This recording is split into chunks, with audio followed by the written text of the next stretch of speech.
Prezado professor Rossini, desculpe, mas vou ser persistente e continuar tentando uma vaga em sua disciplina. Olha só, mais uma que acha que eu sou Indiana Jones, que não sabe a diferença entre paleontologia e arqueologia.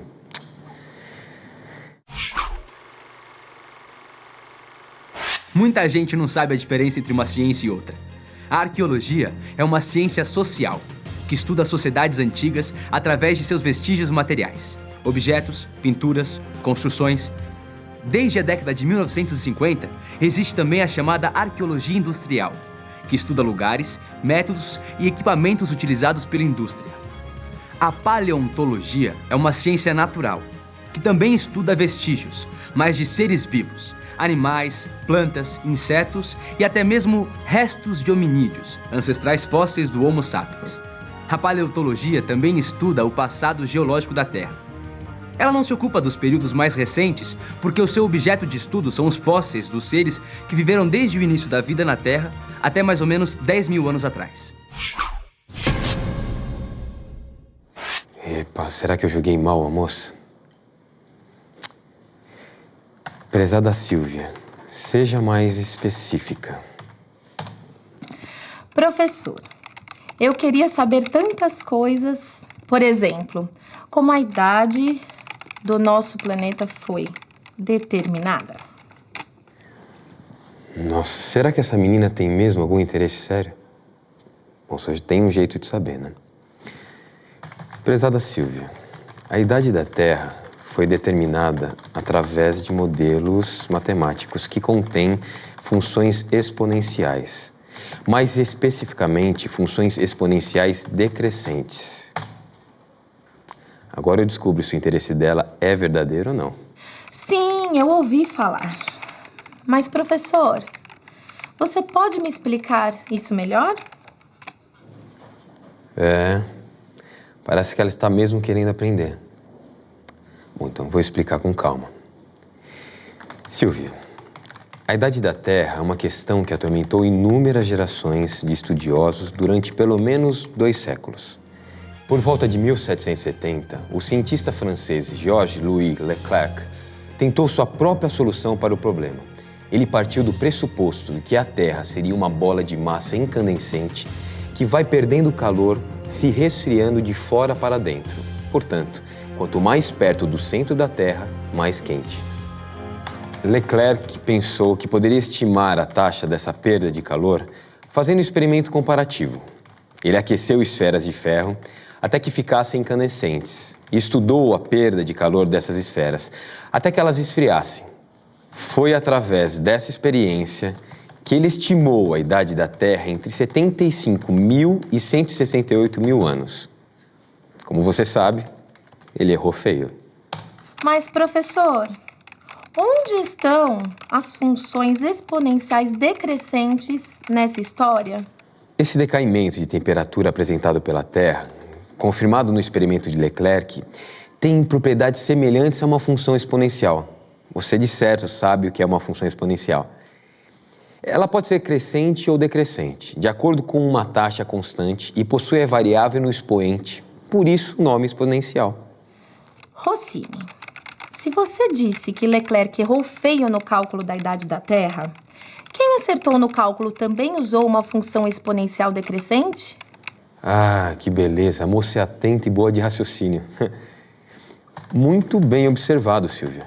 De fato, Clé Peterson, o cientista que calculou corretamente a idade da Terra, também se valeu de uma função exponencial decrescente. Mas o decaimento que ele levou em conta não foi o associado à temperatura, mas sim à radiação. Por favor, explique essa questão para mim. Sei que a Terra tem cerca de 4,5 bilhões de anos. Como o Peterson usou o decaimento radioativo para chegar a esse resultado? Ele usou um meteorito, um corpo rochoso formado essencialmente pelos mesmos materiais que formaram a Terra e que, portanto, possui uma idade muito próxima da do nosso planeta. Rossini, não sei se compreendi isso corretamente.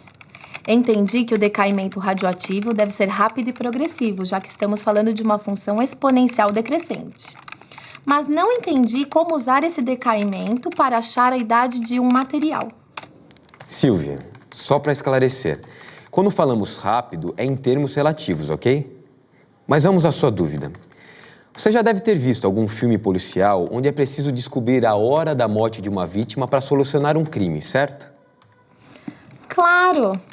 Eu sei até como eles fazem. Já decorei de tanto que eu adoro esses filmes. O médico sabe a temperatura de um corpo vivo e também sabe que, a partir do momento da morte, a temperatura do corpo começa a cair. A taxa desse decaimento de temperatura, do mesmo jeito, também é conhecida. Então, o médico legista verifica a temperatura no momento da análise e só tem o trabalho de fazer as contas. Com esses 3 dados: a temperatura do corpo vivo, a temperatura do corpo morto no momento da análise e a taxa de decaimento dessa temperatura. É mais ou menos assim. De qualquer forma, você acaba de descrever um excelente exemplo de função exponencial decrescente. E se você substituir temperatura por radiação, vai entender como a idade da Terra foi calculada. Entendi. O urânio se transforma em chumbo pela perda de radiação. Fazendo uma comparação com o exemplo do filme policial, é como se a quantidade inicial de urânio fosse a temperatura do corpo vivo. Então, sabendo a velocidade dessa mudança de urânio em chumbo, é possível determinar a idade do material. Não se trata de um decaimento de temperatura, mas de um decréscimo da quantidade de urânio, e ambos os processos são descritos por funções exponenciais decrescentes. Acho que entendi mesmo. Está certo? Silvia, eu estou impressionado com você. Olha, não é muito fácil medir essas quantidades, mas a essência é essa mesmo. Se você tiver um real interesse em paleontologia, saber trabalhar com funções exponenciais decrescentes já é um grande começo. Onde mais os paleontólogos usam a função exponencial? Em outro método de datação conhecido como carbono 14.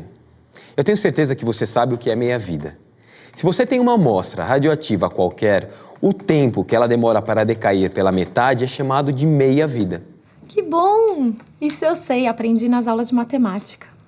No instante que o organismo morre, o carbono 14 começa a decair e não é renovado. Dessa forma, basta calcular o grau de decaimento do carbono 14 de uma amostra para determinar sua idade. Mas, Rossini, só os paleontólogos e os médicos legistas usam a função exponencial decrescente na prática? De maneira nenhuma, Silvia. O decaimento radioativo não é usado apenas em métodos de datação. Qualquer atividade que envolva física nuclear vai precisar desse conhecimento. Rossini, eu queria ver isso na prática. Tentar fazer eu mesma a datação de um objeto, usando a função exponencial decrescente. O senhor poderia me passar um exercício? Claro, mas vou te passar pessoalmente durante nossa primeira aula.